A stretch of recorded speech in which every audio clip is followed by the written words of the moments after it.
Number 5, the possibility of God's existence. Now, I've rarely shared this argument in a public lecture before, not because I think it's unsound, but because it's so abstract that students are apt to think that it's either a trick or else that they just don't understand it. But tonight I'm going to go out on a limb and share it with you. Now, in order to understand this argument, you first need to understand what philosophers mean by possible worlds. A possible world is just a way the world might have been. It's a complete description of reality. So a possible world is not a planet or a universe or any kind of concrete object. It's just a world description. The actual world is the description that is true. Other possible worlds are descriptions that might have been true, but are not in fact true.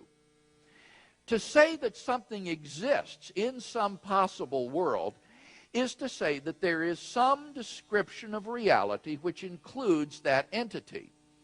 To say that something exists in every possible world is to say that no matter which description is true, the entity will be included in that description. So, for example, unicorns do not in fact exist, but there is some possible world in which unicorns exist. On the other hand, many mathematicians think that numbers exist in every possible world. They exist necessarily. Now, with that background in mind, consider the ontological argument, which was discovered in 1011 by the monk Anselm of Canterbury. God, says Anselm, is by definition the greatest being conceivable. If you could conceive of anything greater than God, then that would be God. So, by definition, God is the greatest conceivable being, a maximally great being. So, what would such a being be like? Well, he would be all-powerful, all-knowing, all-good, and he would exist in every logically possible world.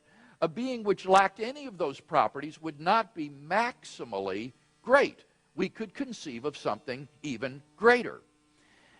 But what that implies is that if God's existence is even possible, then it follows that God must exist. For if a maximally great being exists in any possible world, it exists in all of them.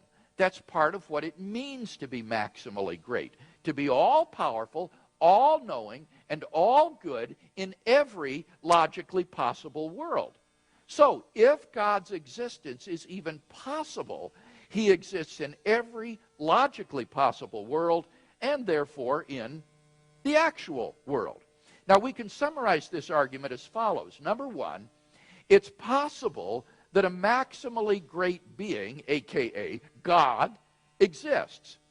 2, if it's possible that a maximally great being exists, then a maximally great being exists in some possible world.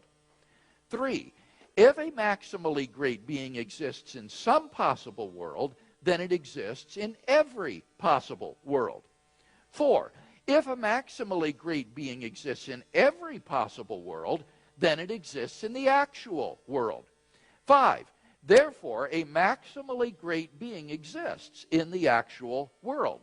6, therefore, a maximally great being exists. 7, therefore, God exists. Now, it might surprise you to learn that steps 2 through 7 of this argument are relatively uncontroversial.